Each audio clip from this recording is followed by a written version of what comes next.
प्यारे दोस्तों, स्वागत है आप सभी का आज की एक नई वीडियो में। दोस्तों, यदि आपके यहाँ भी सत्य की जीत खंड काव्य आता है तो आज की वीडियो आपके लिए सबसे ज़्यादा महत्वपूर्ण है, क्योंकि इस मात्र एक वीडियो से बोर्ड एग्जाम में आपको 5 अंक मिलने वाले हैं। जी हाँ दोस्तों, सत्य की जीत खंड काव्य से 2 प्रश्न आपके बोर्ड एग्जाम में आते हैं, जिनमें से एक प्रश्न करना होता है।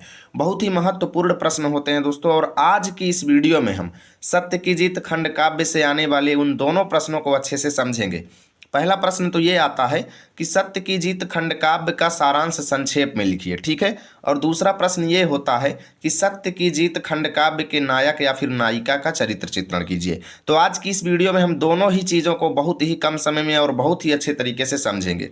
आप अभी तक इस खंड काव्य के बारे में कुछ भी नहीं जानते हैं तो बस वीडियो को अंतिम तक देखते चले जाइए, और वीडियो के अंतिम में आपको पता चल जाएगा कि अब मेरा बोर्ड एग्जाम में 5 अंक एकदम कंफर्म हो चुका है। तो चलिए दोस्तों, आज की इस शानदार वीडियो की शुरुआत करते हैं और सत्य की जीत खंड काव्य वाली समस्या को खत्म करते हैं। पहले दोस्तों हम सारांश को देखेंगे और लास्ट में हम चरित्र चित्रण को देखेंगे, और दोनों ही चीज़ें आपको रटना बिल्कुल भी नहीं पड़ेगा। ध्यान से वीडियो को अंतिम तक देखते चले जाइएगा। तो बोर्ड एग्जाम में सारांश कैसे लिखेंगे? आपको हेडिंग डालना है सत्य की जीत खंड काव्य का सारांश, पर याद रहे हेडिंग आपको काले पेन या काले स्केच से डालना है, लाल का उपयोग बिल्कुल भी नहीं करना है। उसके बाद लिखेंगे दोस्तों, कविवर द्वारिका प्रसाद माहेश्वरी द्वारा रचित सत्य की जीत खंड काव्य महाभारत से लिया गया है, ठीक है। इसमें द्रौपदी के चीर हरण की घटना का वर्णन है। इस खंड काव्य का सारांश इस प्रकार है। इतना बेसिक लिख देंगे और सारांश यहाँ से लिखना शुरू करेंगे। लिखेंगे कि युधिष्ठिर दुर्योधन द्वारा आयोजित द्यूत क्रीड़ा में अपना सब कुछ हारने के बाद द्रौपदी को भी हार जाते हैं। जी हाँ दोस्तों, महाभारत आप देखे होंगे तो जानते होंगे, दुर्योधन ने एक द्यूत क्रीड़ा आयोजित कराई थी और जिसमें युधिष्ठिर अपना सब कुछ हार जाते हैं और द्रौपदी को भी हार जाते हैं, ठीक है। इसके बाद भरी सभा में दुर्योधन दुशासन को आदेश देता है कि वह द्रौपदी को लाकर उसका अपमान करे, ठीक है। दुशासन द्रौपदी का बाल खींचते हुए उसे सभा में लाता है। द्रौपदी यह सह नहीं पाती और भरी सभा में न्याय के लिए मांग करती है। द्रौपदी कहती है कि धर्मराज युधिष्ठिर सरल हृदय हैं और वे कौरवों की कुटिल चालों से छले गए हैं, अर्थात दुर्योधन ने अपनी कूटनीति के द्वारा उनको जुए में हराया है, अन्यथा वो हारने वाले नहीं थे, ठीक है। ये द्रौपदी कहती हैं, ठीक है। उसके बाद लिखेंगे, तभी दुशासन कहता है कि धर्म और सत्य की चिंता मुझे नहीं है। दुशासन क्या कहता है कि धर्म और सत्य की चिंता मुझे बिल्कुल भी नहीं है। कौरव पक्ष किसी के द्वारा किए गए न्याय को नहीं मानता, ठीक है।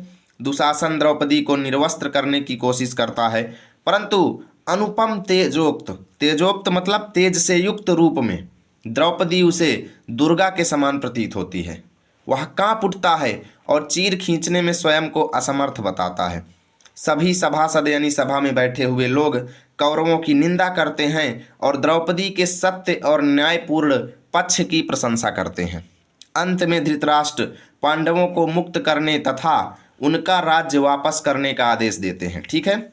आप लोग स्क्रीनशॉट ले लीजिए, फिर हम आगे चलेंगे। आप लोग स्क्रीनशॉट ले लीजिए पहले, ठीक है। ये आपका फर्स्ट स्क्रीनशॉट होगा, उसके बाद ये दूसरा स्क्रीनशॉट और उसके बाद ये तीसरा स्क्रीनशॉट होगा, ठीक है। चलते हैं आगे। अब आगे लिखा है कि धृतराष्ट्र उनको आदेश देते हैं और इस प्रकार सत्य की जीत होती है और यह खंड काव्य यहीं पर से समाप्त होता है। तो दोस्तों, इतना बड़ा आपको बोर्ड एग्जाम में लिखना है, तभी पूरे अंक मिलेंगे दोस्तों। भले ही प्रश्न में बोला जाता है कि 80 शब्दों में लिखें, तो आप कितना ही संक्षिप्त करेंगे दोस्तों। मैंने बहुत कोशिश किया है आपको संक्षेप में बताने की, ठीक है। फिर भी ये करीब 80-100 शब्दों का हो गया है, तो इतना आप लिखेंगे। अब ये प्रश्न अगर नहीं आएगा तो इसके बदले में एक दूसरा प्रश्न आएगा कि द्रौपदी का चरित्र चित्रण कीजिए। तो द्रौपदी का चरित्र चित्रण बिल्कुल भी रटना नहीं है। चलिए कैसे लिखना है मैं आपको बता रहा हूँ, वीडियो को ध्यान से देखिएगा और लाइक कर दीजिएगा। अब द्रौपदी का चरित्र चित्रण लिखने से पहले दोस्तों आपको हेडिंग डाल देना है द्रौपदी का चरित्र चित्रण, और काले पेन से ही हेडिंग डालना है, याद रखिएगा। कहीं पर भी जहां पर भी ये गुलाबी पेन का उपयोग है वहां पर आपको काला पेन यूज करना है, बाकी नीला पेन आपको सेम ऐसा ही लेना है जैसा मैं लिया हूं, ठीक है। चलिए अब देखते हैं चरित्र चित्रण कैसे लिखेंगे। तो लिखेंगे कि सत्य की जीत खंड काव्य की प्रमुख नायिका, नायक नहीं लिखेंगे, नायिका लिखेंगे, द्रौपदी की चारित्रिक विशेषताएं इस प्रकार हैं, ठीक है भैया। पहला नंबर, निर्भीक एवं साहसी। इसमें लिखेंगे द्रौपदी एक साहसी स्त्री है। पांडवों के जुए में हार जाने पर दुशासन जब केस खींचकर उसे दरबार में अपमानित करने के लिए लाता है तो वह निर्भीकता पूर्वक यानी निडरता पूर्वक दुशासन को पापी कहकर फटकारती है। इससे उसके साहसी होने का प्रमाण मिलता है। आप देख सकते हैं पहली हेडिंग में हमने 5 से 6 लाइन लिखा है और इतना ही आपको बोर्ड एग्जाम में लिखना है। मैं जितना बता रहा हूँ बस इतना आपको एग्जाम में लिख देना है, ज़्यादा लिखने के चक्कर में नहीं पड़ना है। अब आपको दूसरी हेडिंग डालना है स्वाभिमानी। लिखेंगे द्रौपदी स्वाभिमानी है, वह अपना अपमान नारी जाति का अपमान समझती है और वह इसे सहन नहीं कर पाती। सभा में वह नारी सम्मान के लिए न्याय मांगती है। अब आपको तीसरी हेडिंग डालना है ओजस्विनी। ओजस्विनी, इसमें लिखेंगे द्रौपदी एक ओजस्विनी स्त्री थी। अपना अपमान होने पर वह सिंघनी की भांति दहाड़ती हुई दुशासन द्वारा केस खींचने के बाद वह रौद्र रूप धारण कर लेती है। ठीक है।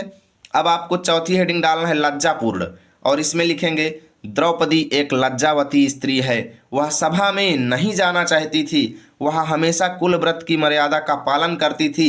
इससे उसके लज्जापूर्ण होने का प्रमाण मिलता है।